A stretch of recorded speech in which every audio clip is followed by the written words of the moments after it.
Průchova Hrůzova, and on behalf of the Fresh Eye platform for the study of visual cultures, I would like to welcome you at tonight's special program. This evening, we have a great pleasure and privilege to experience a lecture led by the leading visual critic and activist Nicholas Mirzoeff. The lecture, called White Side, Visual Politics and Practices of Whiteness, is a part of a 2-day online program called WAVE, which is the acronym for Workshops on Activism and Visuality in Europe. The WAVE project has been curated by Nicholas Mirzoeff and myself and offers an intensive learning and sharing experience to a group of 12 participants coming from the region of Central and Eastern Europe. These participants, who are today members of the audience also, were chosen based on an open call, and in 2 days, today and tomorrow, they are meeting interesting tutors whose creative practice revolves around the issue and the phenomenon of visual activism. It's Justinian Tribune, Bahar Behbahani, Alana Lentin, Horia Butelgia, and Francesca Martinez Tagliavia. All workshops which our participants are experiencing live have been recorded and will be made available to all of you in upcoming days on the website of the project, wave-workshops.org, and also on the website of the Fresh Eye platform, fresh-eye.org or CZ. Also, I would like to thank the 3 public institutions which financially supported this project. It is the Ministry of Culture of the Czech Republic, the Czech State Cultural Fund, and the Municipality of Prague. And also, very important note is that I would like to thank to my dear colleagues who made this project happen and who've invested a lot of time to making it so successfully launching. It's Pavla Rousková, Michal Svatý, David Trávníček, Tomáš Hlava, and Anna Dorňáková. And at this moment, allow me to introduce the main speaker of tonight's program, without whom this project would not be definitely possible, Nick Mirzoeff. Nicholas Mirzoeff is a visual activist working at the intersection of politics, race, and global and visual culture.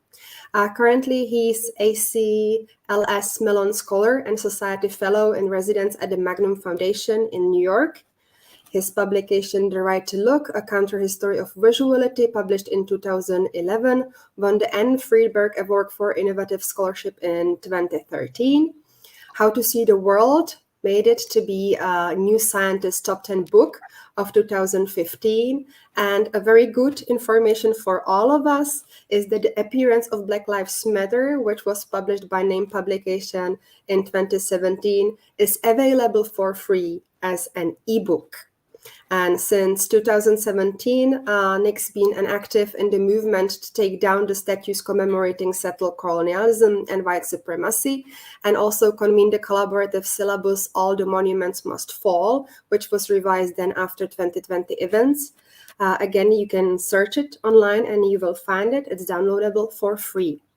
He is contributing to Hyperallergic, published in The Nation, The New Yorker, The Freeze, Guardian, Time, and The New Republic.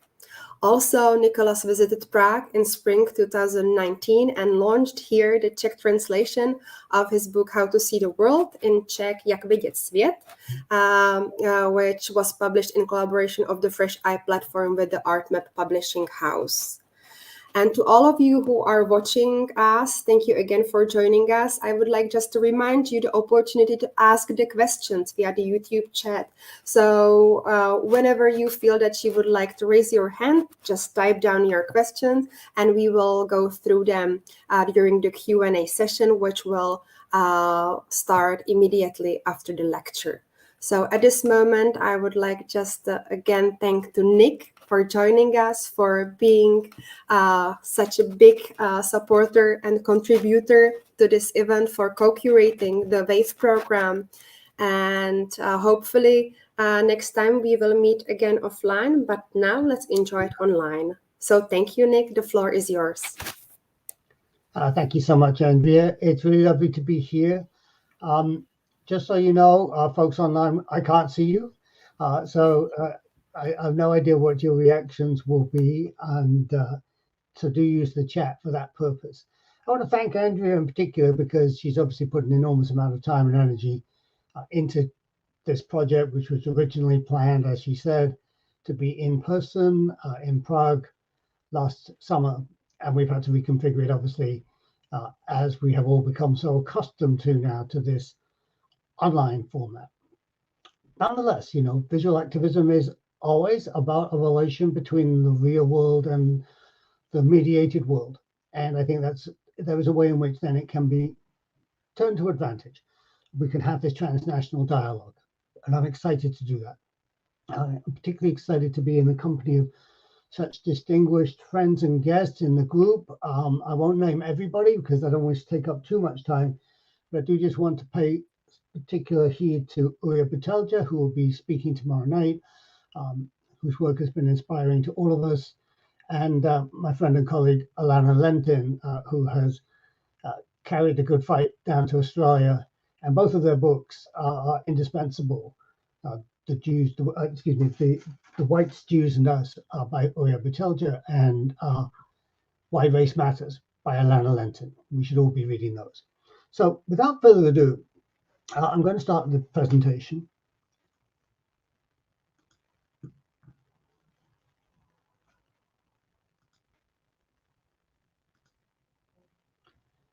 So you can see my title here has changed just a tad because this is a visual activism conference. And what I'm going to do, and what I traditionally do in the Zoom or StreamYard in this case presentation, is not read a paper because I think that comes over very dry over the internet, but talk to you about the big ideas that are behind what is a book manuscript that's just about to go into the publisher and won't appear in real life until 2023, unfortunately. And I'm going to try and introduce two concepts to you of white sight, which is a dominant existing practice in the Atlantic world, and the resistance to it, which I'm calling the strike against whiteness. So white sight is not what I have as a white person. It's not individual person's eyesight.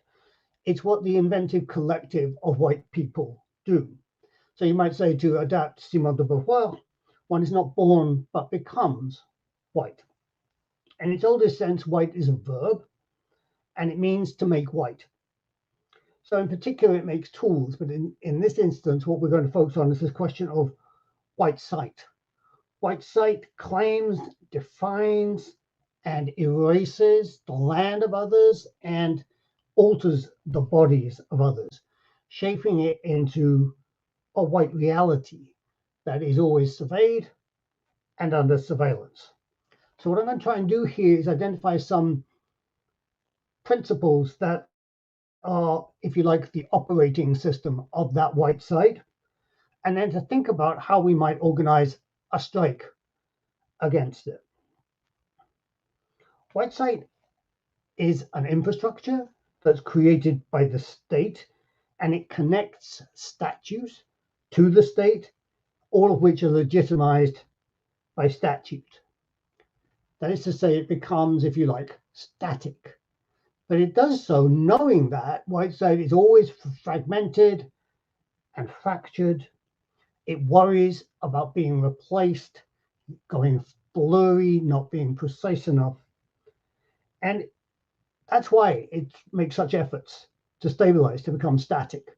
But this regime has become extremely visible since the George Floyd uprising in North America in 2020, which I think has spread worldwide. So the work ahead now is to build on that uprising, to make white sight a ruin that no longer works. And the first step in undoing white sight then will be to engage in the strike against whiteness. I see this in the terms of the Argentinian feminist Veronica Gago as the feminist strike, most particularly indeed the feminist general strike, which is the strike that connects everything: the domestic space, the unseen and invisibilized space, and public space, in the desire, as she says, to change everything. For Gago, the feminist strike is a lens, and what it does is visibilize hierarchy. In this case, then obviously the hierarchies of race at which white puts itself at the top. So visibilizing is also a process of de-invisibilizing or undoing invisibility. The statues, the monuments have long been invisibilized and have become visible over the course of this last 5 to 10 years. And the second sense in which I think of this as a strike is in the context created by the artist collective Clairefontaine, whose work I'm showing you on the screen here, the human strike.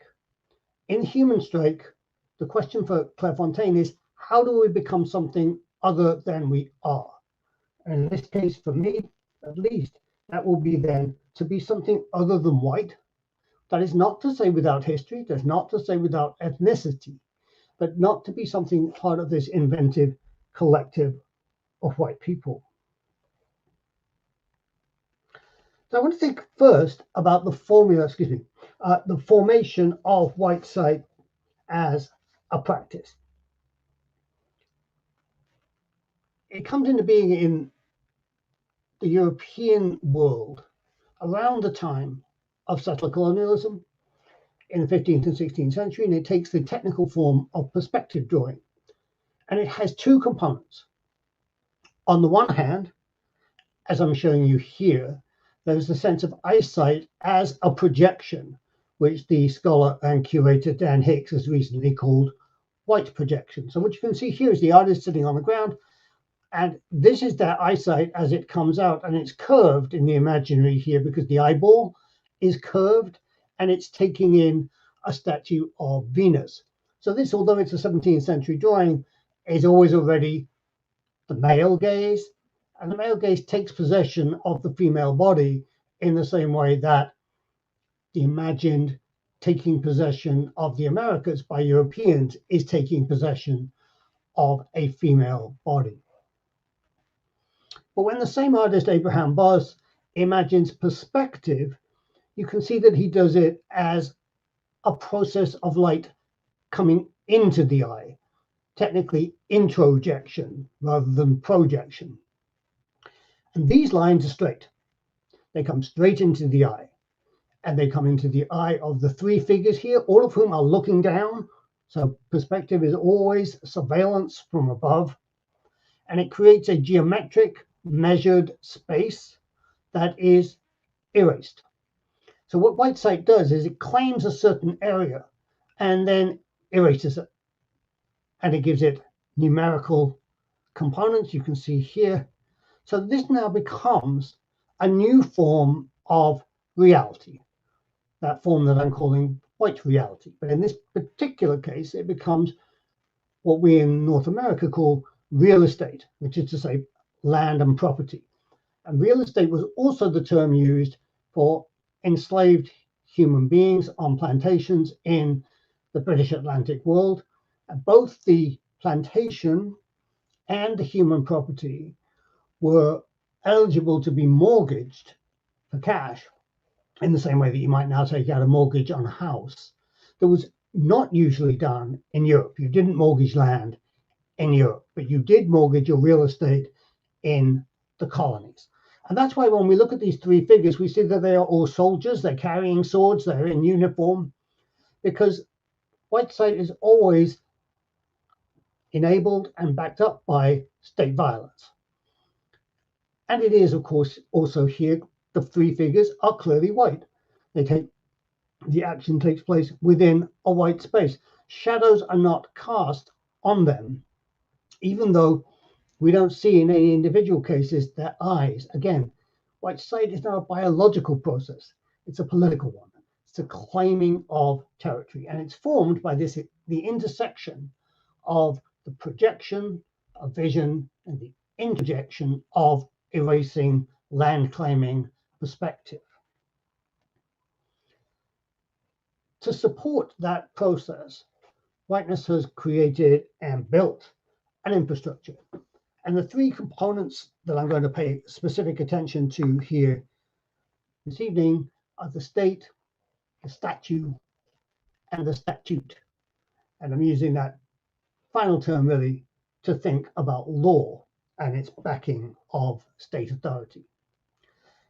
And this idea stems from a viewing of Isaac Julian's film Baltimore that was first available in 2003. Normally, it's a 3-screen projection. During the 2020 uprising on the Juneteenth weekend, Isaac rescreened several of his films, including Baltimore, online, and I watched it. And I was very struck by this scene in particular. Here what you're seeing is the figure of the African-American film director Marvin Van Peebles, who just sadly joined the ancestors this year, who was well known for his blaxploitation films in the 1970s. He's in the Walters Art Gallery, which is in the heart of downtown Baltimore, and he's looking at a Renaissance era painting that's called The Ideal City. When we see this painting normally in art historical context, it's used to illustrate the formation of perspective. And you can see here, and we'll see again in a moment, the receding lines that make that very clear. But Peebles' gaze at the painting makes it clear that the ideal city is also a white city and a colonial city at that.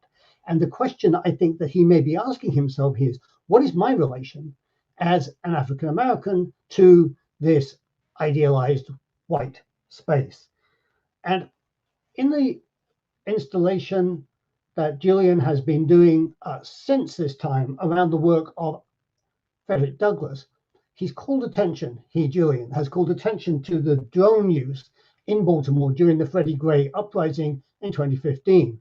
And here's a pattern of the use of drones during the George Floyd uprising in 2020, flying again a similar pattern, Baltimore police circling apparently around the Walters Art Museum, as if to kind of create a relay between the perspective drawing in the museum and the practice of the drone above. Here's that painting then that you can see in a little more detail here. And you'll see that on the one hand, we have the city-state that is represented throughout. The white way of seeing, which is perspective, clearly central to the whole imaginary here with its vanishing points and so on. And also statues. There are 4 statues around the space on these, on the pillars that you can see up here. And one of these is the statue of prosperity. And that statue replaced one that was to do with care. So that this is always already a capitalist and indeed a racial capitalist environment. In the background of the scene here are warehouses where the wealth of this city, which is probably Florence, is being stored. There are 3 of these ideal city paintings, and not to spend too long on them. The third of them is now in Berlin. And you can create a kind of narrative, if you like, that one of them is Urbino on the east coast of Italy. Then you have Florence in the middle, which I just showed you. And then here, the final city, the ideal city that's now kept in Berlin, is on the coast. And if you look at the ships in the water here, you'll see that they are what we call carracks. This is a new kind of ship that was recently invented in the 15th century, and they were used to sail from the Mediterranean to Africa and then later across the Atlantic. Within the Mediterranean, it was usual to use rowed galleys rather than sailing ships. So this painting is telling us that the destination of the ideal city and the destination of the white way of seeing that is perspective is colonialism. In the water are 2 islands, one of which is a mythical island, the island of Gorgon, where the Medusa was said to live, the Gorgona. And another is a very close by island called Capraia, which locates this city precisely as the city of Livorno, which was the new port city being built by the Medici in the 16th century. This is the figure of Ferdinando de' Medici, who imagined him and built Livorno as a modernizing port city, and he had himself a statue built. It's a fairly generic statue, as you can see, made by Bernini. De' Medici is on top of a pedestal. he's looking, which you can't see in the photograph, out to sea. So it makes it clear that as you stand in the square and look at this, that his goal is to expand the realm of Tuscany beyond Italy into what he thought was Brazil, but it is in fact we now call French Guiana. They sent an expedition. They brought back a number of Caribs, or so-called Caribs, Kalinago to give them their real name, 5 of whom immediately died, but one whose name we don't know spent the rest of his life at the court of the Medici. And trade between the Americas and Livorno began and continued throughout the 17th century. This statue wasn't put up, though, in the year it was built, 1602, but it waited until sculpture had gone through a radical transformation in this early 17th century period. Here's a sculpture I'm sure you're very familiar with, the Apollo and Daphne by Bernini, that's now in the Galleria Borghese in Rome. And it is literally a metamorphosis. The poem from Ovid in which Daphne is changed into a tree in order to escape the attempted rape by Apollo. It is then a metamorphosis of violence into value, and more particularly of the metamorphosis of life into value by means of violence, as Daphne is changing from one human form into the form of a tree. Apollo here then is the epitome figure of whiteness, but he is also a rapist. And we should remember that, because the idea that the tree that Daphne gets turned into is the laurel tree, and we will still use an image of crowning someone with a laurel wreath to mark their success, which is to say, with the fruits of colonial and sexual violence. Because of the coincidence that Italian marble happens to be extremely white, unlike Greek marble, which is quite yellow, whiteness is here presented as a value in and of itself. And this metamorphosis, what is that which is happening here, is at the heart of the colonial process, the transformation of life into value by means of violence. This is what happens on the plantation. And this was visualized at the base of the statue of Ferdinando by these sculptures that are known collectively as the Four Moors, which is a euphemism meaning people from North and Sub-Saharan Africa. And these were added, as you can see, in 1626, just after Bernini's statue had been completed in 1625. They represent enslaved human beings because Livorno was a carceral city and one that generated its revenue on the labor of the enslaved, who lived just out of sight of this shot in a place called the Bagno, which was essentially a prison for the enslaved. The artist Pietro Tacca modeled his sculptures on actually living humans. So furthest to the left here, a man called Ali, who's recognized to be North African, and next to him, a man known to us as Moggiano, who is recognizably from Sub-Saharan Africa. Moggiano is a name of a grape in Italy, a dark-skinned grape. So this is not really his name. It is a euphemism. But these people appear very much like people. These are then the first named portraits of enslaved humans in Europe in the early 17th century, or among the first. And there is no euphemism here. They are, as you can see, chained to the monument. Their hands cannot move. The visible depiction of some suffering and some pain on their faces. Now, you can read this as has subsequently been read in the 18th, 19th, and 20th centuries as a condemnation of slavery. But when it was built, it was simply a recognition of the realities that in order to have Ferdinando de' Medici, you needed to have an extraction of value from the lives of enslaved humans to create value. And this is how the sculpture looks when he put it together. To me, what happens after this process is that the statue condenses, as it were, so that every time we see a white man standing on a pedestal on many, many occasions in which we do. We should imagine, on the one hand, that that man is a rapist or a practicer of sexual violence, and that at the base of his statue, we should imagine enslaved human beings chained to the pedestal. In this way, then, the carceral space of the city was metamorphosed itself into a white reality. Now, white reality isn't real in the sense that it's what actually exists, but it enables people who identify as white to use that space as if it were real. And the violence often results from trying to force human and non-human reality to conform to the pattern of white reality that is projected and introjected.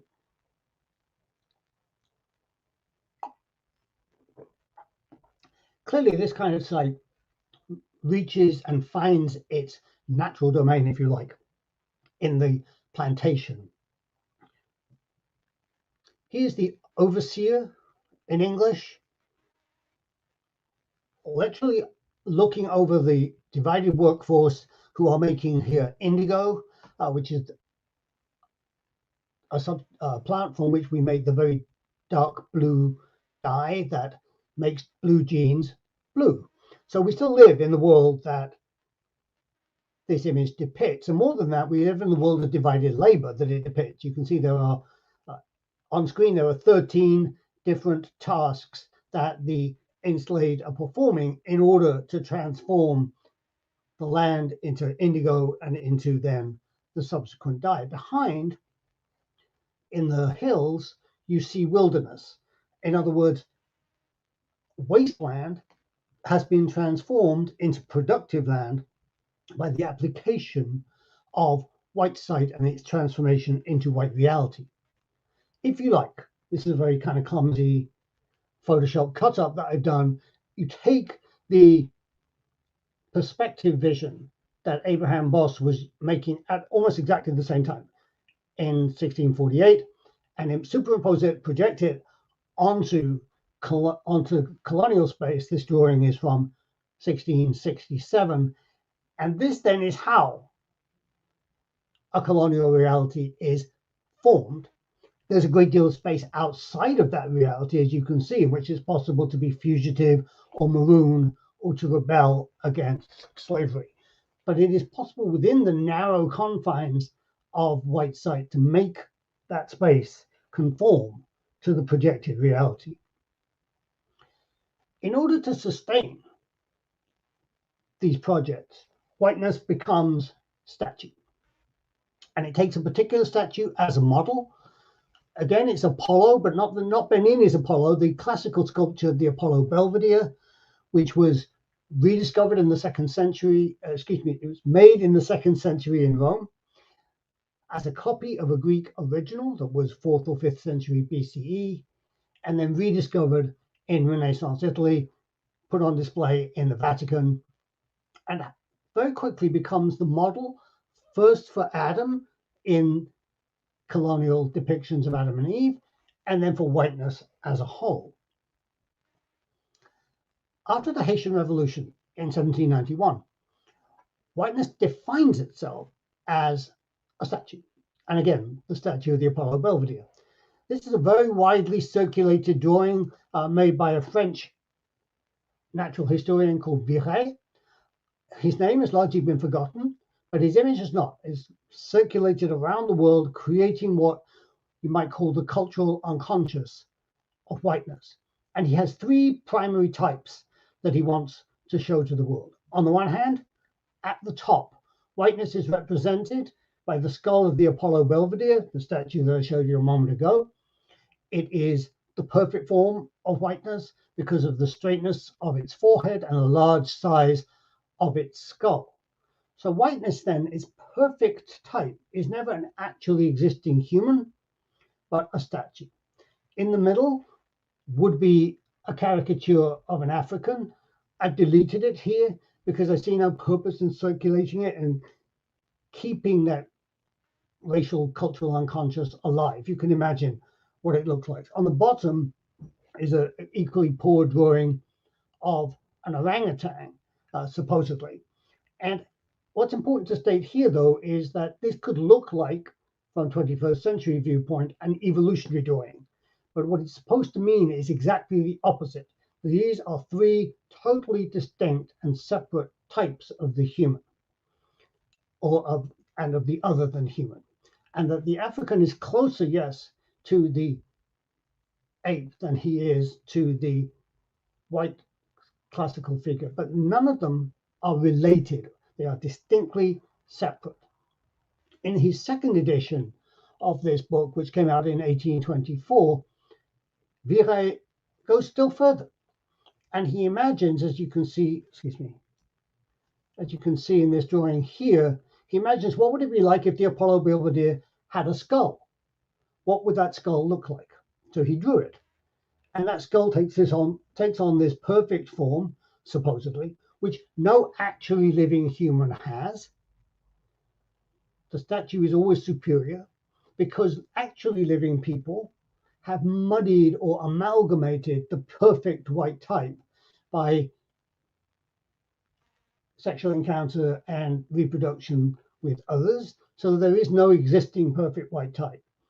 You could see this as funny if it wasn't for the fact that we started to understand what an important role these statues play in perpetuating and storing the idea of racial hierarchy. And I'm showing you here the head of the sculpture of Theodore Roosevelt that continues to stand outside the American Museum of Natural History in New York. And you can see here how precisely it correlates to the ideas of Viret, long round skull, long straight forehead. The idea being that at the front here are the most important regions of the brain, which other types of human who have sloping foreheads don't have and are therefore less intelligent. And we know this in English through the survival of certain cultural terms. It's appropriate to say in some circles, if you're thinking about something as being intellectual, that it's highbrow. Highbrow meaning literally high forehead, bigger brain. So we should be very cautious about these kinds of subliminal repetitions of the legacy of white hierarchy. At the end of the 19th century, the Apollo statue metamorphoses again and becomes the Confederate monument. The first of these is the statue of Robert E. Lee, this monumental statue, quite literally 75 feet high, that was put up in Richmond, Virginia in 1890. And this had two functions. One of the things it was supposed to do was to tell people that the Confederacy was not directly connected to slavery, but nonetheless white supremacy had to reign uncontested. Lee becomes the avatar of perfect manly beauty. I'm quoting the Jefferson Davis, and his horse is actually the expression of racial purity. It's a thoroughbred, which his own horse was not, and it was known to have refused to be ridden by an African American. So it's the horse in the equestrian statue that directly expresses racial hierarchy. I'm showing it to you here in a photograph that was taken in 2020, where its invisibility has been erased by people graffitiing, hanging banners, and putting posters. The statue has now been removed. So the third part of this component then is the advancing of vision and white sight from the perspective vision into the imperial vision that was created in the 19th century. I'm going to take as an example here the work of John Ruskin, art critic from Britain, who was a supporter of empire. He opposed the emancipation of the enslaved, and he supported the expansion of the British Empire around the world, as we shall see. At this time, in the mid-19th century, the British Empire was, of course, the largest world empire, reaching at its largest extent almost 1/3 of the world's surface. So Ruskin reteaches perspective to his art students in 1859. It's a significant time in British imperial history because they had just had the first Indian War of Independence, known to the British as the Indian Mutiny, in which in 1857, Indians rose up and attempted to drive the British out of India. And this was a huge surprise to the British, who thought somehow that their rule in India was uncontested. And so this new imperial vision was produced in a context of wishing to see the imperial world. And Ruskin says what you do is you create an immense, what he calls crystal plate, let's say a giant sheet of glass. It's a mile wide and a mile high, and you put it between you and the world. In other words, a screen. And on that screen, you use this device I'm showing you here, the sight point, in order to create a particular image. So what you've done now then is you've separated yourself from the spectacle of empire, and you have created a target in order to focus your vision, but also potentially your shooting in this direction. A few years later, Ruskin is giving a series of lectures on art at Oxford University that became very widely known and used throughout the 19th century, in which he said, as you can see, the child of an educated race has an innate instinct for beauty. And this then is what England must either do or perish. She must found colonies as fast and as far as she is able, formed of her most energetic and worthiest men, seizing every piece of fruitful waste ground she can set her foot on. For Ruskin, then, there's a choice: colonialism or extinction. And this is a choice then not for everybody, but for the elite, for the whites. And extinction is something that is known because it's something that they're trying to practice, both with human and other than human life in the colonies. And yet the colony cannot stay still. It must expand, it must grow, because if it doesn't, it dies. And art is at the heart of that process. Here's what the kind of results of imperial vision that Ruskin is talking about. The Battle of Andaman in 1898 in what we now call Sudan, between the British and indigenous folks. Using the Maxim machine gun, the British killed 11,000 people. They wounded 16,000, of whom many were subsequently executed after the battle. On their side, only 42 people were killed, and tens of thousands, obviously, in opposition to them. So this relentless slaughter then, over the space of a relatively few number of hours, using a screen between yourself and the other, and then a sight point to direct your vision and ultimately your weapon, proved remarkably effective. It was naturalized, if you like, in the context of the new museums of natural history that grew up around the United States and then subsequently around the world in the late 19th century. The Diorama at the American Museum of Natural History, and this is the first of them that was built in 1909, puts Ruskin's view of the world into practice. It puts a large sheet of glass very carefully placed so that there is no reflection or refraction, and allows you, if you stand up close enough to it, to convince yourself that you are, as it were, in the place that is being depicted, rather than looking at a recreation of it. They're collecting these birds, wading birds from Florida, precisely though because they believe that they are about to go extinct.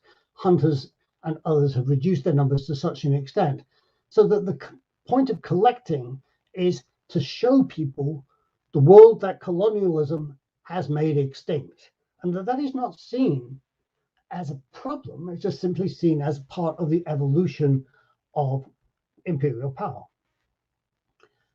Those who sought to challenge this realized after a while that you couldn't simply hide behind the screen. You couldn't use a disguise. You actually had to break it.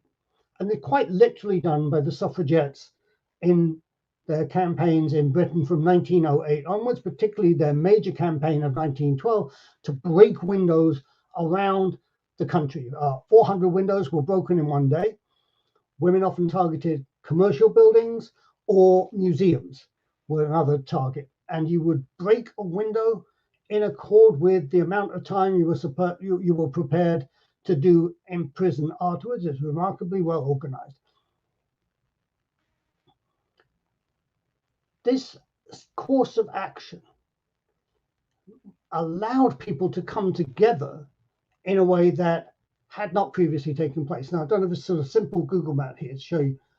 Here's in the East End here, sites that I've marked here are places that marginal queer and Jewish culture had used as alternative spaces, as it were, in shelter behind the screen of empire in the late 19th century. With the imprisonment of Oscar Wilde, who was first in Pentonville here in 1895, that tactic no longer becomes possible. And the suffragettes set out to break that glass. When Sylvia Pankhurst is imprisoned for breaking a window, she's sent to Holloway, which is here, and she was force-fed there and kept in isolation. But 8 times, people marched from the East End this way to Holloway to show her and to show the British state that they had not succeeded in invisibilizing her, that it was still clear to them where she was. And now the city is being transversed and made visible. And this campaign was at its height in July of 1914.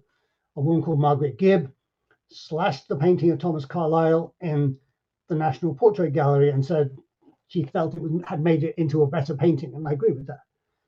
But just 2 weeks after she did that action, the First World War broke out and brought the tactics that we've seen at Andaman back to Europe in the same way that fascism would later bring colonial tactics to Europe.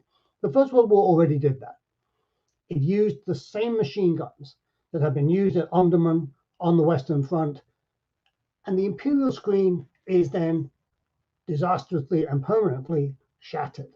Any form of challenging white sight will then need to be decolonial. So I'm going to think about the possibilities of decolonial ways of seeing.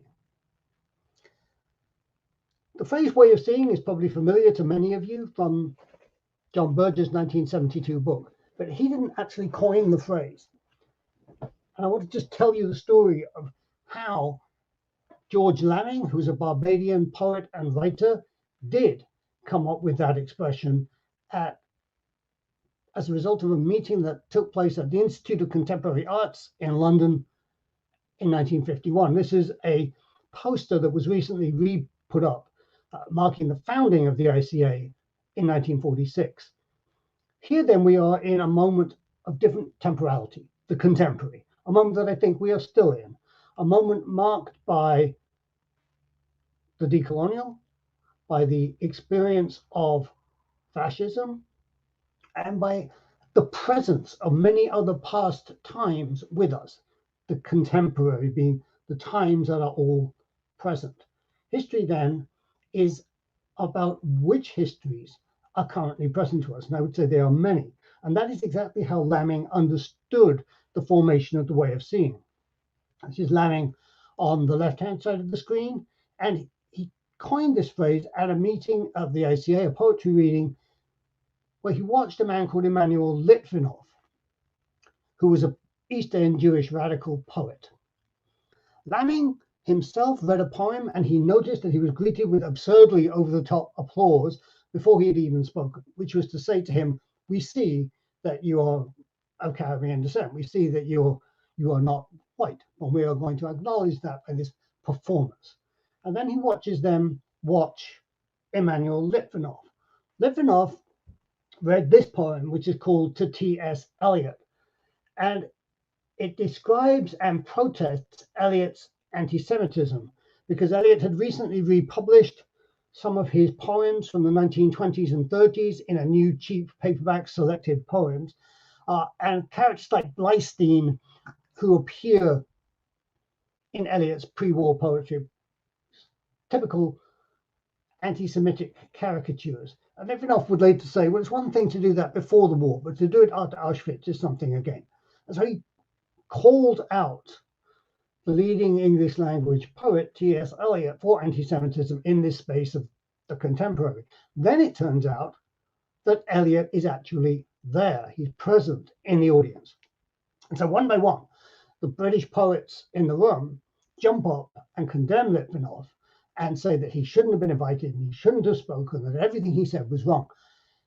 And as Lamming watches this, he says, now I see the way of seeing.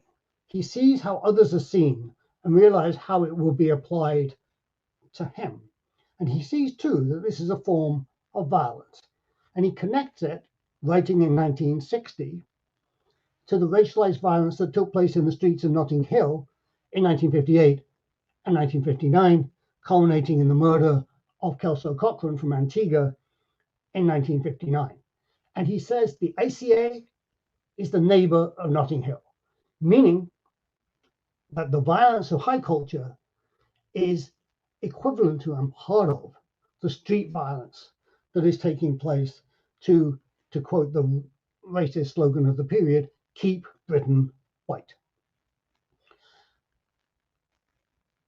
In this period, Stuart Hall, who becomes the theorist of contemporary cultural studies as a result of his experience of Notting Hill, is working as a supply teacher, which is to say somebody who comes in when the regular teacher is off sick in South London. He's also a political journalist. He's organizing with Universities and Left Review, which becomes New Left Review soon afterwards.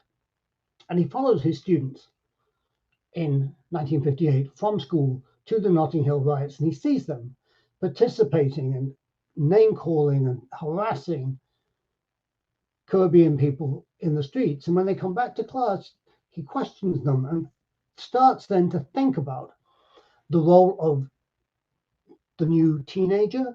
This is a word that had not been used before. Teenagers were everybody between 12 and 25 at that time, of consumer culture, of the stifling bureaucracy of post-war Britain and its uninspiring educational practice.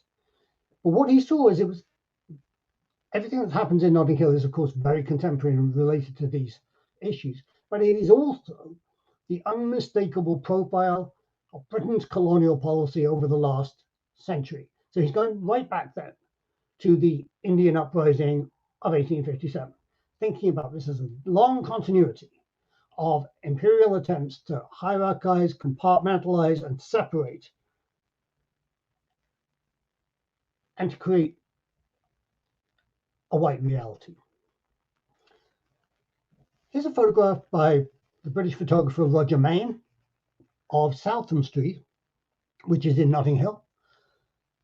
At the end of this street, out of frame here, is where Kelso Cochrane was murdered, and it's also the site of a rally held by Oswald Mosley, the British fascist leader, a year later.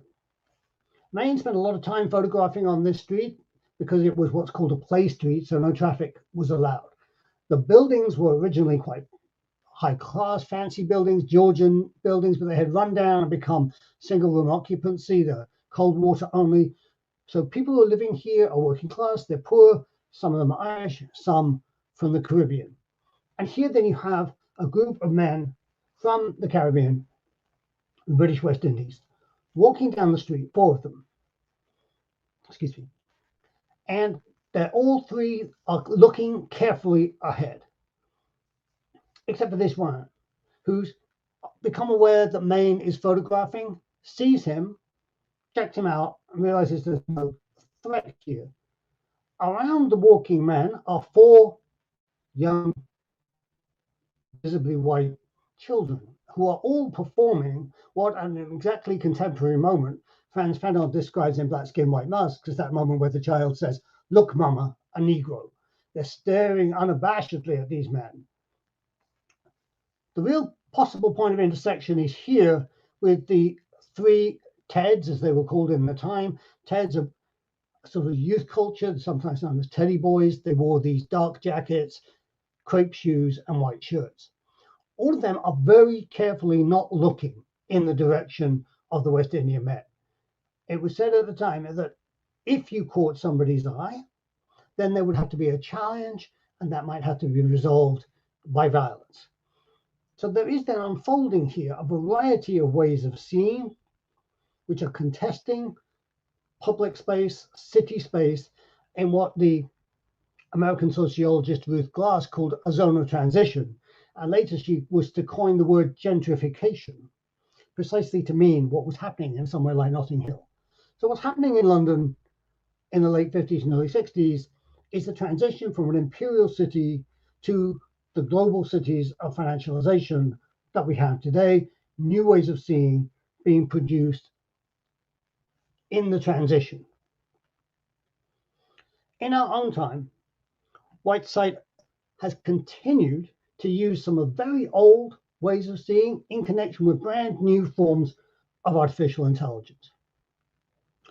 If we look at this diagram of what was then called an unmanned aerial vehicle, what we tend now to call a drone, in 1982, used by the Israeli Air Force in their operations against Lebanon, you can see a clear parallel with that perspective drawing that I showed you made by Abraham Boss in 1648.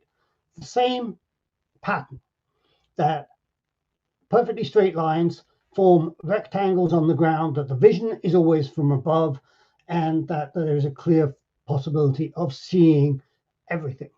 But these boxes now on the ground are not just claims to territory. They are what is called in the jargon of the military a kill box. A kill box is exactly what it sounds like. You establish an area on the ground within which anything you can see, you may kill. And there is now an entire bureaucracy that the United States Army has about the formation of kill boxes. They are three-dimensional, as you can see here, so that you can shoot or kill anything up to a certain height above the ground, and very precisely plotted and coordinated, albeit in this very abstract and digitized way. So that you have now then a combination of the great imperial screen that John Ruskin wanted, with the precise capacity to target through a viewpoint and then to kill within that space. Whiteside, as I said at the beginning, is never entirely in control of its own processes, and this has become visible as drones have begun to become somewhat autonomous. This is a screen of an advertising pitch for a drone called the Kargu 2. They're manufactured in Turkey. They are very cheap, and they are what you might call suicide drones, in that they detect a target and they attack it by throwing themselves at the target, and they carry a small amount of explosive and they blow up on impact. In Libya, in 2020, these drones were being used as part of the ongoing violence in North Africa.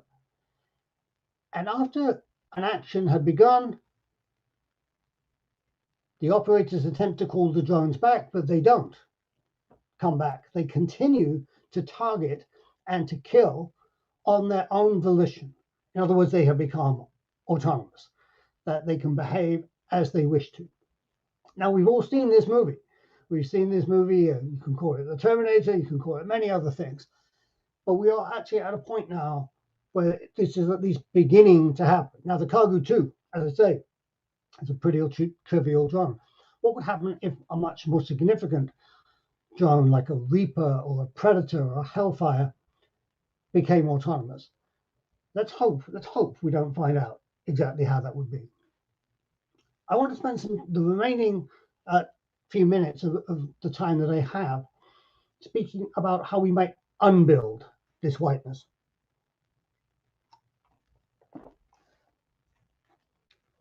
I'm just going to give you a quick recent history to show you that, in fact, although as bad as things sometimes seem, we have actually made real progress.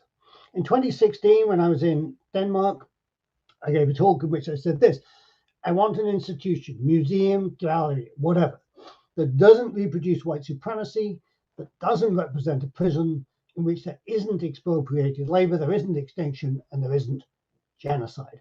What would that look like? Now, I wasn't sure at that time what that would look like. The activist group in the UK, Liberate Tate, who were doing things to get fossil fuel sponsorship banned from the Tate Gallery, made this mashup showing one of their protesters who covered themselves in oil within the space of the Tate Britain alongside of this text to give me one sense. Okay, this is one thing that it might look like. In 2016 at Standing Rock, the encampment there, we found another way of thinking, how might this look? The rules for the presentation and arrival of non-Indigenous people at Standing Rock end with the statement, this is a ceremony, act accordingly. That is to say, they are not formally given rules. We're not going to tell you do this or do that. You've got to figure this out by watching, by listening, by talking, and then you have to act it out. You have to perform it. You have to do what is necessary. What you're seeing here are a group of soldiers, veterans of the United States Army, who have improvised an apology to this man on the left-hand side, Leonard Crow Dog, an Oglala Sioux leader. They're apologizing for the crimes of the United States Army against the indigenous population over many hundreds of years. It's an improvised and spontaneous action. Leonard Crow Dog replies to them, remember, the land does not belong to us. We belong to the land. It's a totally different form then of thinking about the relationship between seeing, acting, and being grounded. In 2017, the statues began to be removed, and they create what I call tears or holes in white space and white reality. This is where a statue of Robert E. Lee had been placed in New Orleans. He, again, like Ferdinando de' Medici, was facing out to sea to indicate the commercial source of New Orleans as a trading port. Take him down and a space opens up. Possibilities start to emerge and to literally become visible. In 2020, when George Floyd was murdered, local artists created a memorial on site. It's a very different kind of memorial, obviously, than the statues and the monuments that Whiteness has created over a long period of time. But what's interesting about the artists that made this memorial is none of them are, in fact, of African descent. But the family, the Floyd family, embraced the memorial and had a banner like it at his funeral. And people came and they left all of these things. And then quietly, a few months later, in the middle of the night, the city council came and they removed all of this stuff. And that monument no longer exists. But perhaps that's right. Perhaps monuments want to be temporary rather than permanent. When people took over monumental space in 2020, they rewrote it. And by claiming these pedestals and by using them as places to send messages and to make people visible, they had overturned the statues before they were removed. By simply making these processes visible, you rewrite the grammar of white sight. Now, it's obvious that with the Capitol insurrection of the 6th of January 2021, we have these police trials in progress right now. There's still an enormous amount of work to do. But I want to conclude looking beyond the immediate future to a broader sense of possibility that the strike against whiteness might convey.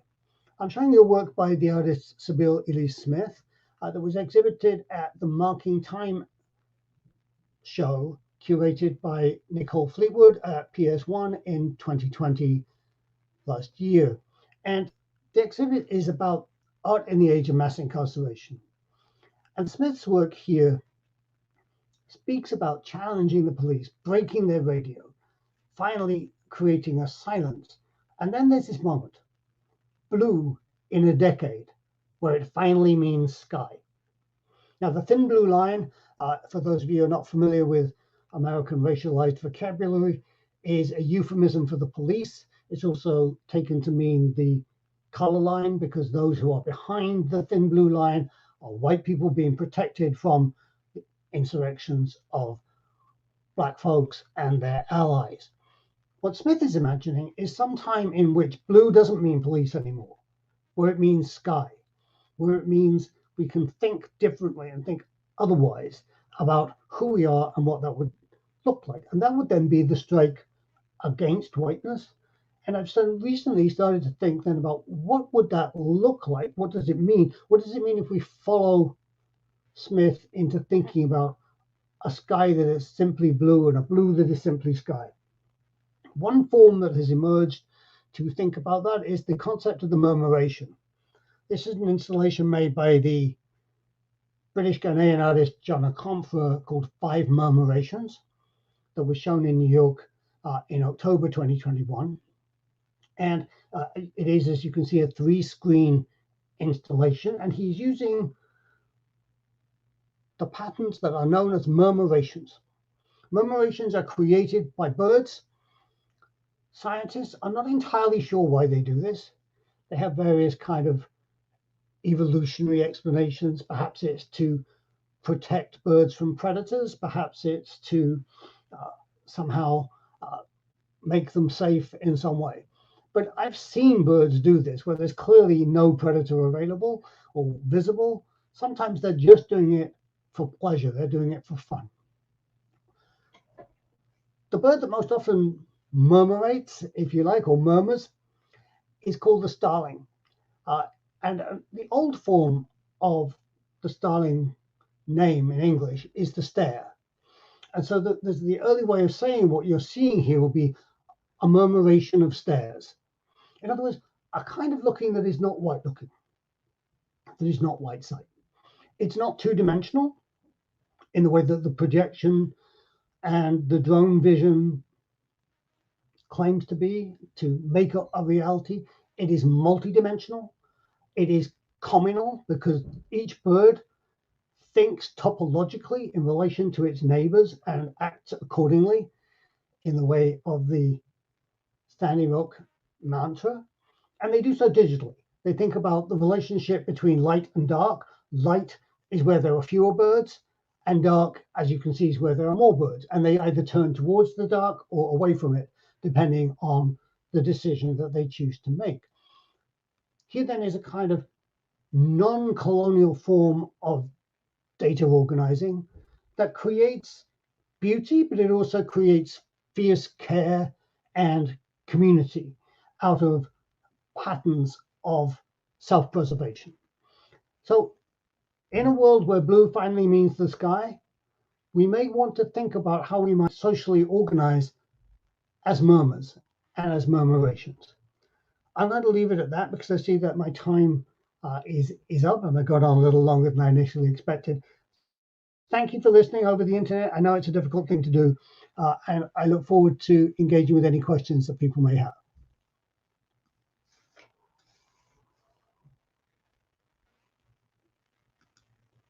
Thank you very much, Nick, for your lecture. I found it very inspiring. And if I understood it well, so we are in expectation of a book that will be dedicated fully to this topic in 2023. So, yeah. So thank you for providing us with an insight into what you are currently working on. And I, again, encourage everyone who is watching at this moment to share their thoughts or comments or even post the questions via the YouTube chat. We will be checking it regularly. So I have first few thoughts I would like to share. More they are like questions to address, even though I'm not kind of able to articulate them now precisely. I would like to have more time to think it through, but I will try to articulate myself in the best possible way. So it kind of relates with the last slide and the presentation and your thoughts on John Akomfra's work, or actually more talking about the organization of the bird movement. So according to you, which are the most important infrastructures through which we can exercise this undoing of the white side? I mean, for example, just to be more specific, you've contributed a lot to this collective syllabus, All Monuments Must Fall. So, for example, I'm talking here about one social infrastructure which might be education. Yeah. Mhm. So these are the, I've called for myself, infrastructures of undoing white side. So if you will be able to elaborate a little bit which important elements or layers of these infrastructures do you see, I would be grateful for that. Of course, thank you for that question. And I think it goes to the heart of the issue. Infrastructure is touted often as a means of circulating energy primarily and of moving bodies so that we can go to work mostly. What if we start to think about infrastructures of care? Which very clearly during the course of this pandemic, and I'm not familiar with how the situation is where you are, but once again, our numbers are rising quite rapidly in the United States. We're 90,000 cases a day, 1,000 people dying every day. So this is, people talk about the end of the pandemic. I have no idea what that would mean. In the course of the pandemic, we've seen that what matters enormously to people are how do we care for the older members of our society? How do we care for the sick? How do we care for children? If we rely on highly privatized structures, childcare, which is paid for, private insurance, healthcare, elder care, which is also paid for, you may not realize you essentially have to bankrupt yourself in order to put a person into elder care. It's very expensive and it's not subsidized at all by anybody. All of these issues have been absolutely central to the catastrophe that we've gone through, and 750,000 people have died here. So this is when Veronica Gago talks about a feminist strike. One of the things she's talking about is making visible the spaces in which care is practiced. And instead of saying care is somehow a supplement to work, that work is what matters, and that somehow care will be provided, whether it's by a stay-at-home partner in the traditional patriarchal format, where the wage is considered as encompassing all necessaries. That's the English euphemism, meaning you can support a partner and children on one person's wage. Now, we're, for the most part, long past that sort of situation in most advanced economies. How is care to be provided? The 1970s movement that Gago and others connect with is wages for housework.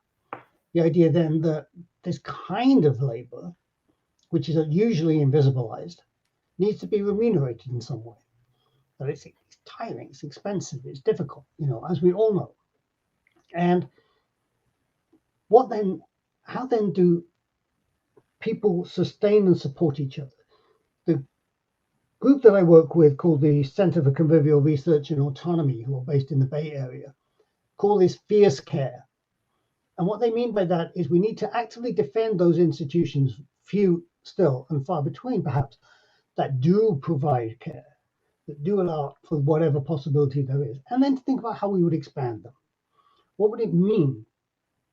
We use the euphemism of safe space all the time. What does safe space actually look like? Right?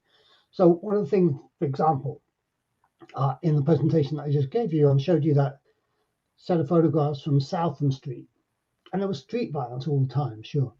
But what there also was, and was invisible then and to an extent now, was endemic domestic violence against women and children, mostly by men, often fueled by alcohol, but also fueled by poverty, and by this sense of rage at the loss of the wages of whiteness. So what Du Bois talks about is that whiteness supplies people with a means of being themselves because they get these privileges. So you can go to a certain park, you can use a certain water fountain, you can get a job in the police. And so to an extent, some of those signs have been taken down, but the barriers are still there. The barriers are often financial. So the American schools, for example, in New York City, schools are now more segregated than they were in 1954 when there was legal segregation. That happens as a result of the cost of housing, which is astronomical, so that people can only live in specific areas given, and those areas are correlated to ethnicity. So we reproduce structures of race. So caring. Then how does education fit into this? To finish your question, central question. And I think we're answering it here, right? Because we're doing this through an autonomous learning space, Fresh Eye. We're talking, nobody's going to get degree credit for this. There's not a class. There's not it's not compulsory attendance.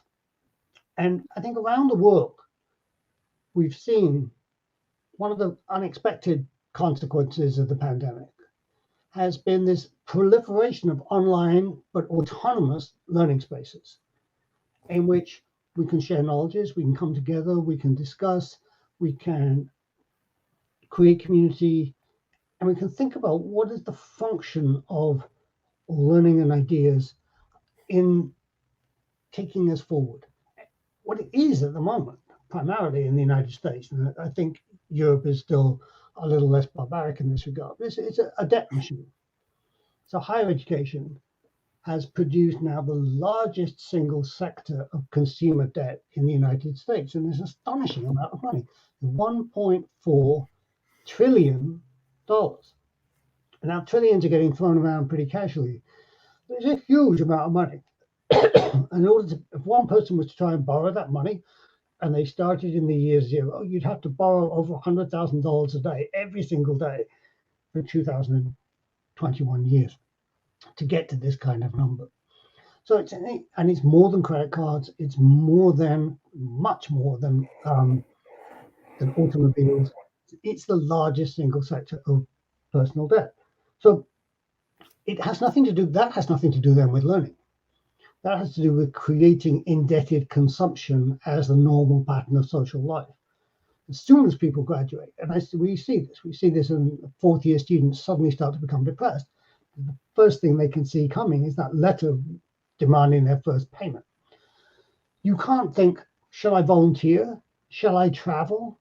Shall I undertake a job in the caring professions, which are usually poorly paid? I'm going to have to get as high a paying job as I can, regardless of whether I think it suits me as a human being, or whether I think it's a functional or viable thing to do.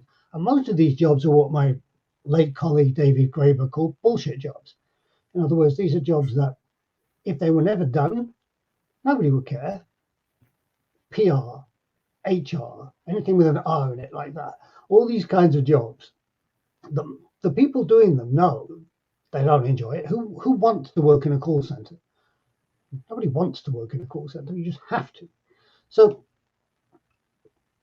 if we can start to think then about learning as a practice of freedom in the way that Paulo Freire and Zapatistas, and indeed a long tradition going back to the 19th century and beyond, has put into place, then we will start to do exactly what you're talking about, which is to unbuild hierarchy.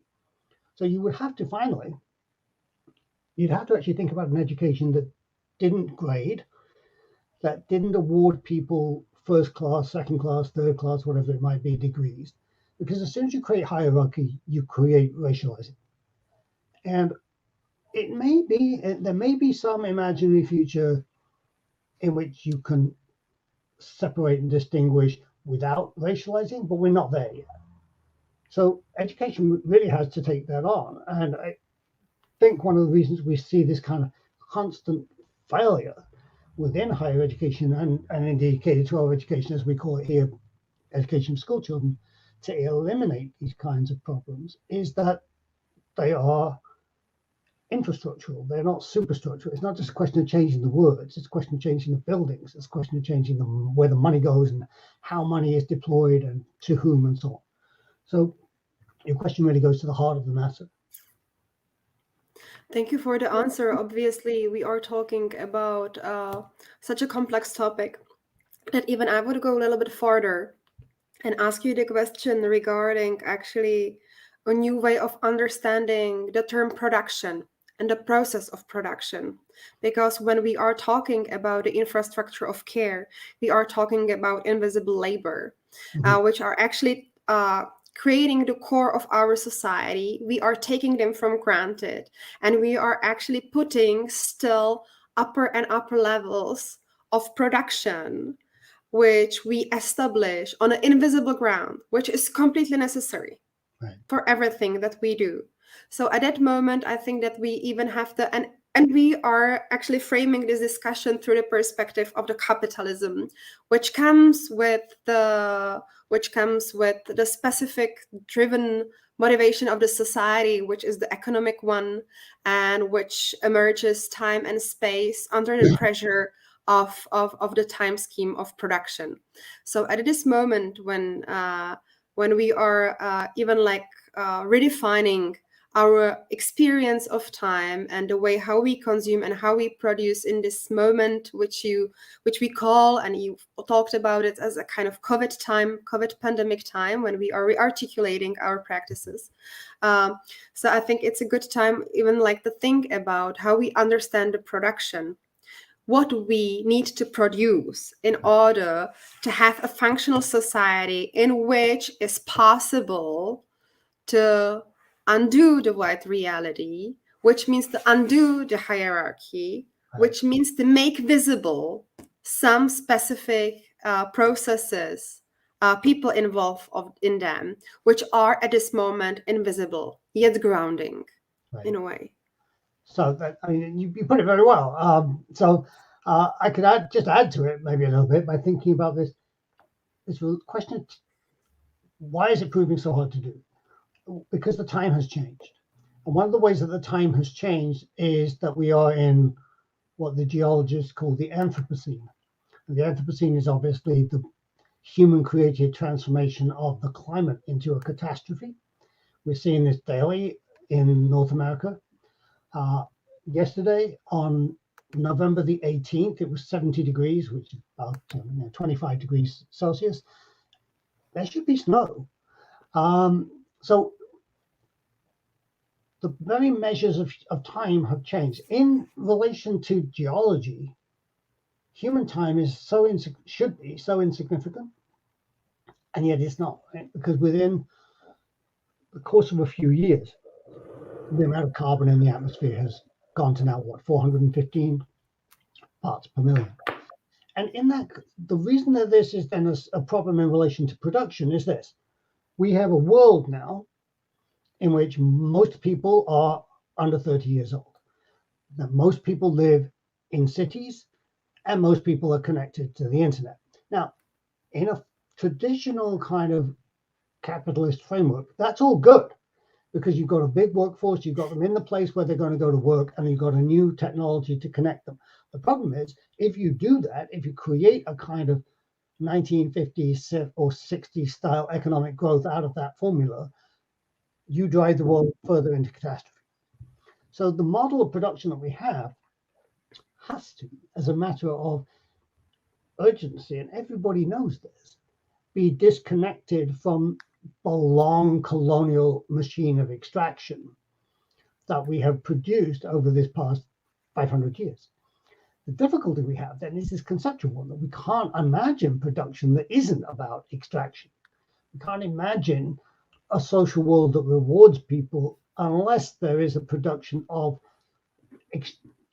value that can be exchanged. So, Walter Johnson, in his histories of the Mississippi River slavery, talks about this metamorphosis, or where he talks of lashes become bales, become dollars, by which he means then that pain that is meted out by an overseer on a human body is used to transform into bundles of cotton. That cotton is turned then into dollars. So you might say, well, the cotton turning into dollars, that's exchange, that's normal. But what's happening at the front should never happen. You shouldn't be able to monetize human pain, and you are. And when I've been thinking about this, I've been rereading Stuart Hall's lecture course on cultural studies, which was not in fact published. He wrote it in 1983, and it wasn't published until 2017. I only got around to reading it during the shutdown. And Stuart, in that collection, urges us to reread some sort of forgotten pages of Capital by Marx. And I thought, I'm surprised. Why? It didn't seem like a sort of Stuart thing to do. So I went off and I read them. And these are chapters about the establishment of factories in 19th century England. And here Marx is not really theorizing, he's working as a sociologist, essentially just gathering data from the British government and presenting it to you. And the story is essentially one of child abuse. It's about how, in order to create the Industrial Revolution, you had to have a child workforce, because to keep if you were to pay adults to do the work that children were doing, it would not be profitable in the same way that it was if you used children. And then there would be certain tasks that the children would do. And these were more elite kinds of production, so a high fashion in particular, because their fingers are small. They were capable of doing certain things with silk or with weaving that adults couldn't do in the same way, and you didn't yet have machines that were capable of doing this. And Marx reports in this chapter a very poignant phrase, which I keep coming back to in relation to the question that you just asked. The British Parliament sets up inspectors of factories, and they keep producing these reports saying how terrible everything is and nothing really changes. And that's where Marx gets his information. In this, the British factory inspectors say this. They say, moments are the elements of profit. And it's an unbelievably powerful phrase because it is true, right? So you extract time out of people, and you turn that directly into profit. The attention economy that the internet is precisely that. The thing's going to flash on your screen so that you look at it, so that you click on it, so that someone somewhere gets paid literally 2 cents. And so it takes that moment of your time and it turns it directly into money somewhere. And that idea then, that time itself is financialized under industrial capital. And I would say, in fact, of course, we go back to the beginnings of the plantation system to see that, because that's already a division of labor.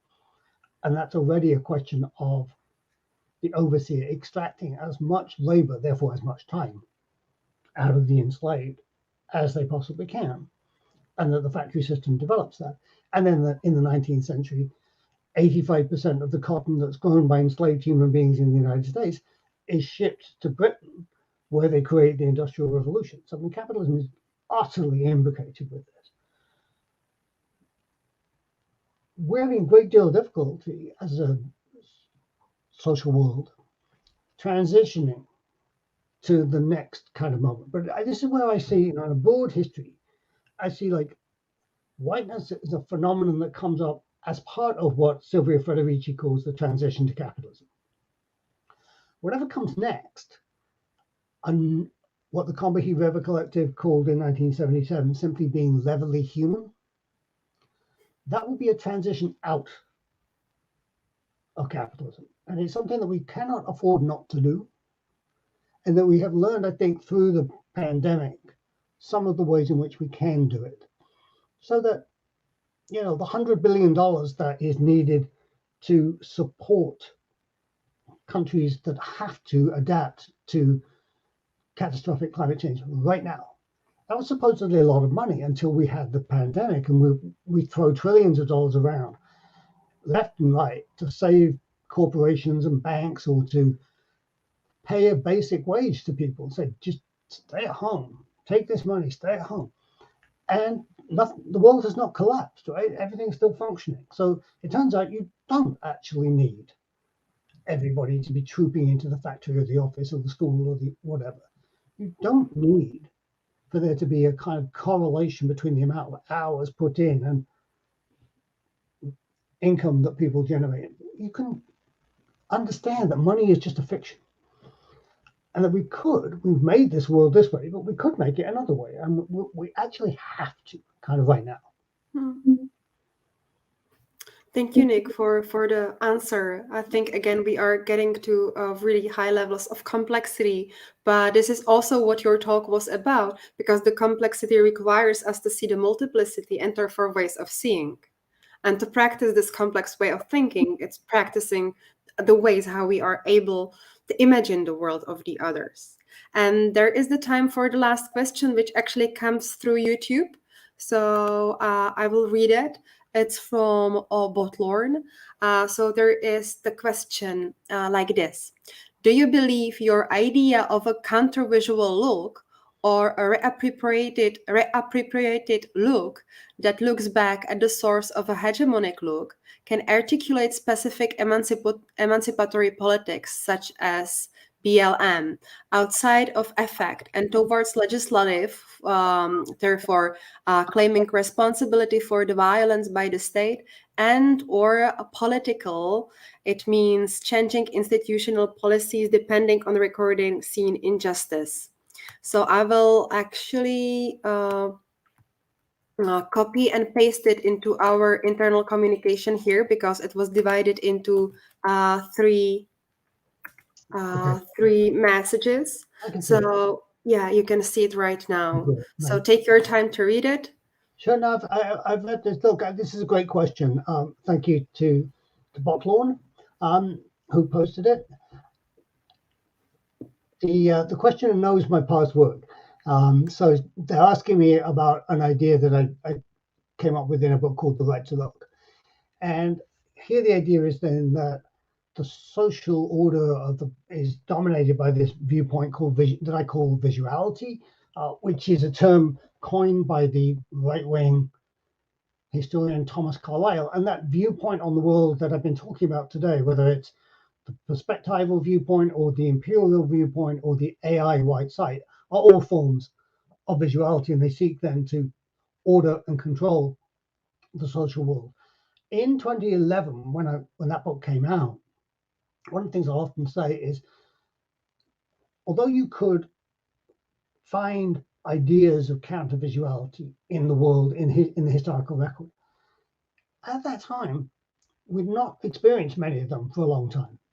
Subsequently, almost as soon as they finished the book, the Arab Spring began in January 2011. That spread to Spain with M15, to New York with Occupy Wall Street. And since then, we've had, as the questioner rightly points out, we've had Black Lives Matter, we've had Me Too, we've had a variety of major popular movements that have created spaces like the Standing Rock encampment, in which it is possible for people to think about the protocols of seeing each other in physical space, grounded space. It matters that it's here and not there. And what the conditions would be in which a fair exchange is possible. So at Standing Rock, for example, I mentioned Leonard Crow Dog back there. There's a remarkable account by the filmmaker Michelle Latimer. She was watching and filming as police tried to storm the encampment, as they frequently did. And they're coming through the river, which is the source of the whole controversy there, the source of the Missouri River upland, and whether or not an oil pipeline should be built alongside of it. And indigenous women, get into the water to protest that. And what she watches as one of the indigenous women catches the eye of a police, which is a hard thing to do. They don't like to do that. They like to look kind of literally above your head until they target you. But she catches his eye and she sings to him. And he somehow can't quite look away from her. He kind of clearly wants to, but can't. And as she continues to sing to him, and as they look at each other, the police behind lob tear gas over their heads and it explodes in front of her. And then this police that she's singing to suddenly says to her, "Run, get away from this. This is dangerous. You should leave." So she's managed in that moment to break through to the person that's inside the police, right? That actually can, at that moment, see her as a human being, as somebody who shouldn't be subjected to tear gas, which is an outlawed weapon under the Geneva Convention. You're not allowed to use it on the battlefield, but incredibly, through some loophole, police have realized, technically speaking, protest is not a battlefield, so they're allowed to do this. That's an instance of what we're talking about. It's a kind of, if you like, a temporary zone in which a right to look, a right to be seen, and a right to levelly human existence has been established. The question of the legislative that you mentioned here, this is a really critical and central point at present. In the United States, to speak of my contents, not to speak for anybody else, constituent power is legally gained when you have dominion over the country. So the American Revolution of 1776 gains dominion by defeating the British, and then because they have constituent power, they write a constitution. And that's what authorizes the police and everything else, right? And so this, in American life, as I'm sure you observed, endless kind of harking back to the Constitution, the Founding Fathers, because that's the source of constituted power. That's where power comes from, this kind of mythical moment of consent. On 6th of January 2021, what we saw was an insurrection by the far right in the name of white supremacy that was trying to reconstitute power around a very specific group of people, which was what many of us have always said in the Declaration of Independence: we the people really means we the white people. That was essentially what they were saying too on January 6th. And in the photographs that you can see that day, people are fighting and there's tear gas and God knows what else in the middle of the rotunda of the Capitol.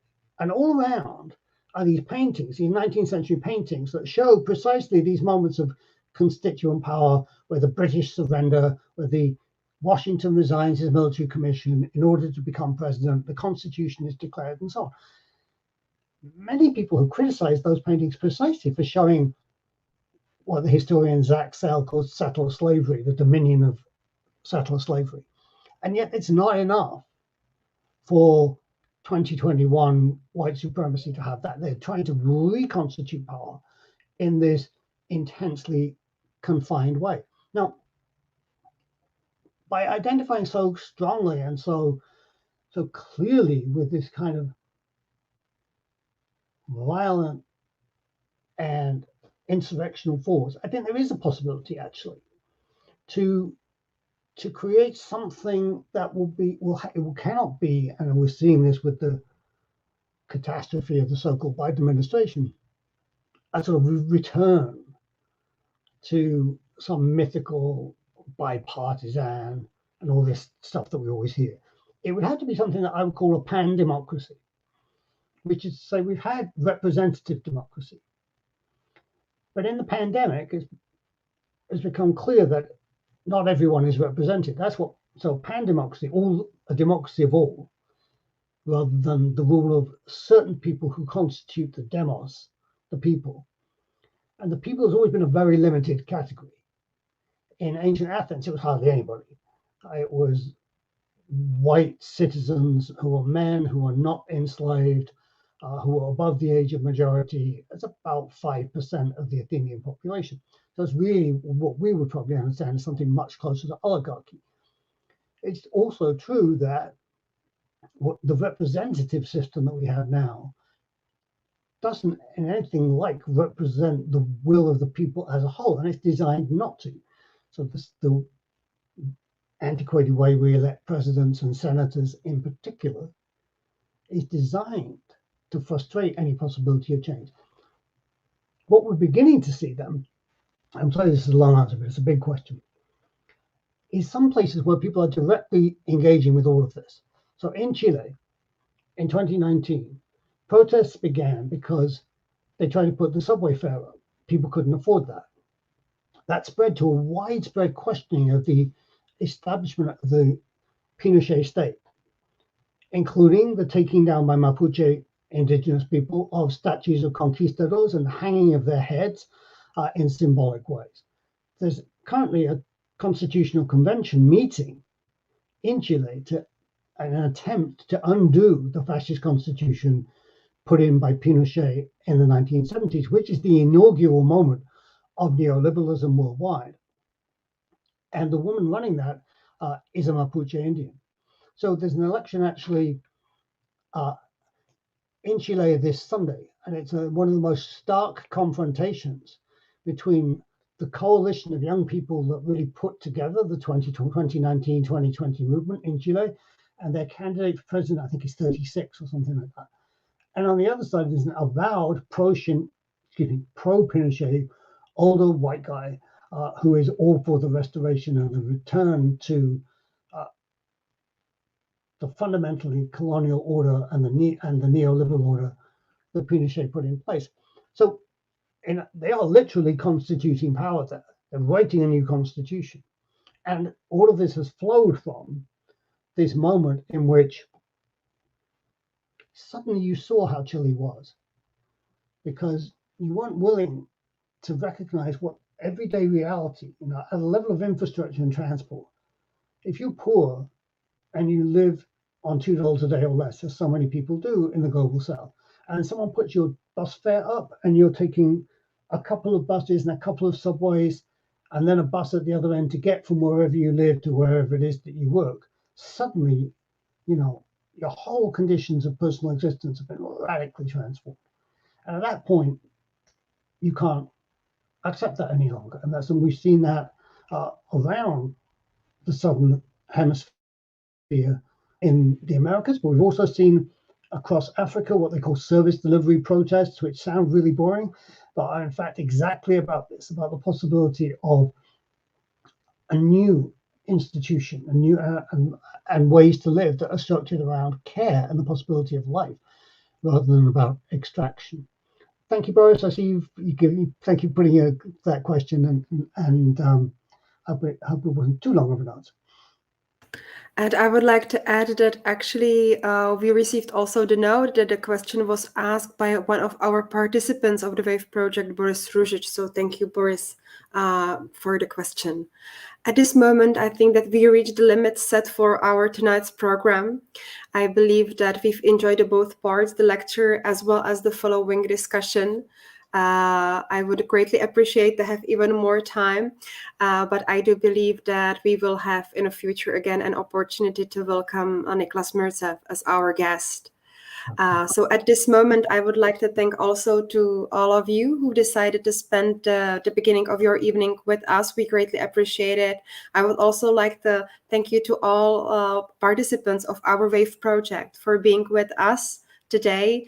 Me and Nick, we are very grateful for you joining the forces to enjoy this program that we've envisioned together. And I very much look forward to tomorrow's sessions. And I would like to invite everyone from the general public to join tomorrow at 7 p.m. The talk delivered by Huria Butelgia, which will be moderated by Nick Mirzoeff. So see you tomorrow. Thank you, everyone. Have a good evening. Thank you, Nick. Bye. Thanks so much. Bye now, everyone. Thanks, everyone.